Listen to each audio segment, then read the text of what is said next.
Welcome to One Man's Opinion. Today I am reviewing the new Broadway play, Prayer for the French Republic, written by Joshua Harmon and directed by David Cromer, running through February 18th at Manhattan Theater Club's Samuel J. Friedman Theater at 261 West 47th Street in New York City. Say a prayer for my show and visit my Patreon page where you can, for as little as $1 a month, help support my work here. With news publications cutting more and more arts and leisure out of their subscriptions and programming, more and more critics are fending for themselves and can only continue reviewing theater with the support of people like you. Thank you to my patrons, especially my Neo and Hamilton tier patrons, and thank you everyone for your continued support. Let's start at the beginning. But what's the beginning of a family? We've been in France for more than 1,000 years.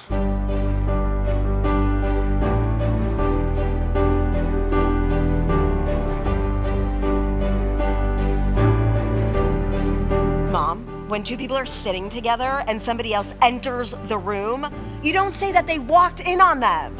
That's not how that works.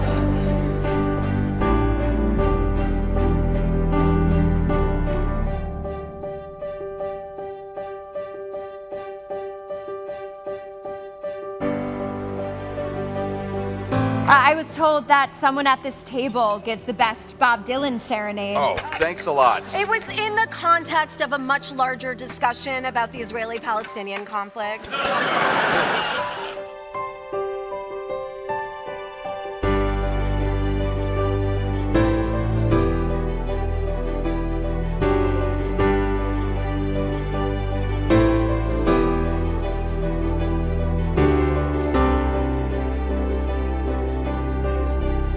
Stay together. Stay with your parents. You have to. In the end, it saved my life.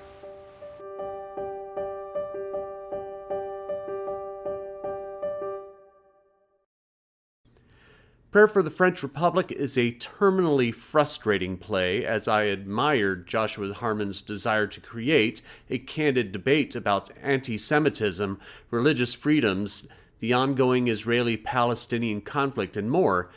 But the play is so tied down to characters proselytizing that this 3-hour drama ends up feeling more like a forum debate than a play with an engaging plot and story development.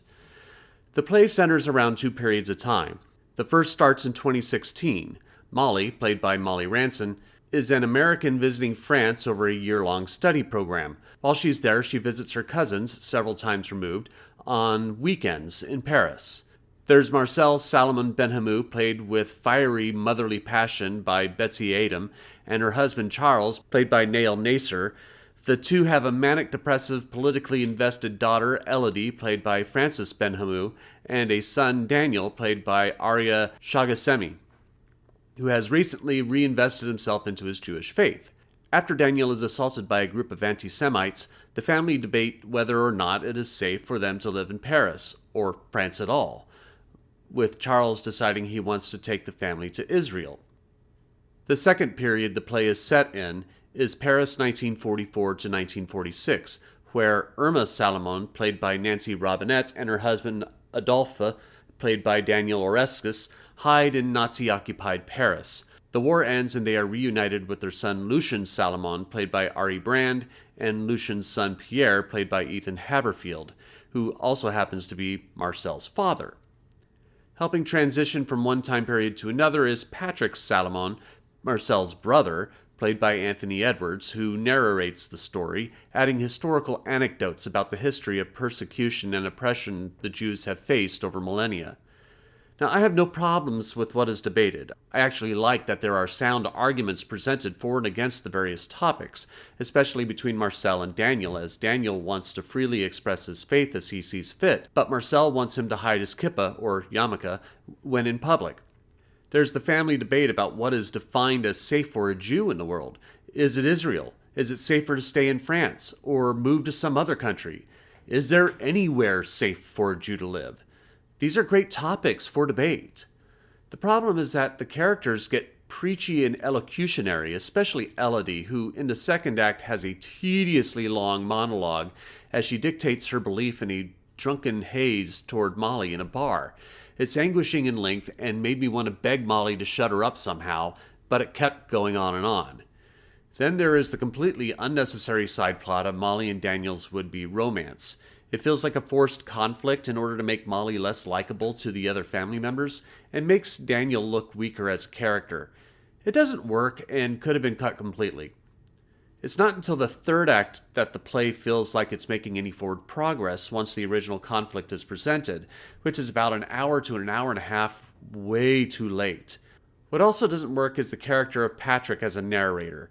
It's unnecessary, especially since Patrick becomes an active character in the third act, and his character's point of view doesn't mesh with how he behaves with the audience up until then. It could be argued that the Patrick who addresses the audience is older and has changed his views, but as a transition it feels unearned. Edwards also appears disengaged in his performance the night I was in attendance and not invested in the scenes with the other characters, and overall he was the weakest performance of the night. What was far more interesting was the underutilized story set in the 1940s. So much of theater about the Holocaust seems to be about the world leading up to the Holocaust, or life during it. But here we have what could have been an excellent piece about a family dealing with the immediate after effects of the Holocaust, as Irma and Adolphe try to reintegrate into society and Lucien and Pierre suffer from the mental horrors experienced in a concentration camp. Instead, we get fragmented scenes and incomplete narratives as we jump through time with no real flow to the narrative. If Prayer for the French Republic was a two-act play, with the first act being set in the 1940s and the second act in 2016, with each act's story being told in a straight narrative with no narrator, allowing for development for the first act's plot and finding a balance of plot and theme in the second act, excising some of the excess, this could have been an exceptional show. This is in no way a disparagement on the performances, Anthony Edwards aside. As I said before, Betsy Adam is amazing as Marcel, with a torrid passion for having Marcel protect her family, and Neil Nasser gives almost as good as he gets when he spars as Charles against Marcel in making family decisions. I think Nancy Robinette does great with what she's given, but because there are large gaps in the 1944 to 1946 plot, I may understand why she's upset at points, and she performs these feelings with power and presence, but it doesn't feel earned because the script doesn't give her the journey to get there. There's some great lighting design work by Amith Chandrashaker, especially in lighting the 1940s scenes with the use of shadow, considering early on Irma and Adolphe are hiding in the apartment with blackout curtains. Prayer for the French Republic feels like it could have been something amazing, but focusing too much on debating about the problems instead of having the plot move with the problems creates an imbalance of too much talk and not enough plot. Now for something a little more positive. While I was in New York this past weekend to see Prayer for the French Republic, I went and saw Merrily, We Roll Along again. Most non-Tony Award critics weren't invited to review Merrily after the move to Broadway. I can only assume because us outer critics and drama desk people already voted on the show when it was off Broadway, and with the powerful cast of Daniel Radcliffe, Jonathan Groff, and Lindsay Mendez guaranteeing a sellout crowd almost every performance, there's no reason to invite us back, which I respect. If you'd like to see my original review of Merrily, I'll leave a link in the description. This also gives me a chance to give you an update on anything that I feel may have changed since I saw it a year ago at New York Theater Workshop. And not much has changed. It's still the amazing production I lauded a year ago. If anything, I think it is overall better. There is some intimacy lost in the much larger Hudson Theater, but it is still an incredible watch. Groff and Mendez in particular have gotten better, I think. Groff has become even more arrogant and smug as Frank during the first act, and Mendez seems to have found even deeper levels to Mary's emotions and scars. Radcliffe is the only one I think has weakened a little. It could have just been the performance that I was in attendance for, but he didn't have the biting cynicism during the first act that he gave Charlie while off Broadway. That's not saying he isn't doing a good job anymore. He's still absolutely fantastic and perfect for the role of Charlie. I just wanted him to have that look of I hate being here that Charlie would have had at the top of the show, and which he gave at the top of the show when it was running at New York Theater Workshop. Merrily is on a limited run through July 7th. Hopefully it'll get an extended run. I would love it to have an indefinite run because the production is amazing, and the producers should bring in a new trio to take over the awesome Radcliffe, Groff, and Mendez if the opportunity presents itself. But if it must close July 7th, I implore you to go see it. But I am only one man's opinion, so be sure to leave yours in the comments below.